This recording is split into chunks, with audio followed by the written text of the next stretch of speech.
With the Fairphone Gen 6, we are taking our signature modular design beyond repair, introducing a new line of exclusive accessories that combine function and form perfectly. Mix and match and find unique combinations to make your Fairphone truly yours. The finger loop makes sure that you hold on to your Fairphone tight, no matter where you are. Let's take a look at how to install it on your Fairphone.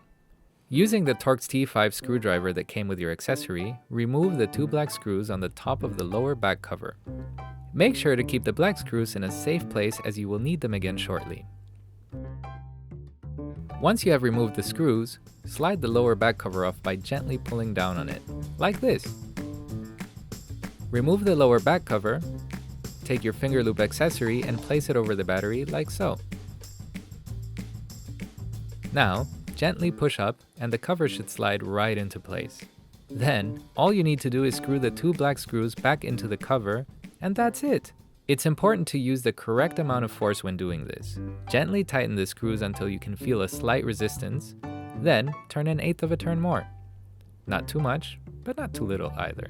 You now have a finger loop that is directly integrated into your phone. Keep it flat when you don't need it, extend it when you do. The finger loop works perfectly with the lanyard and a protective case on. And with 3 color options to choose from, you can customize your Fairphone by mixing and matching different options. How cool is that?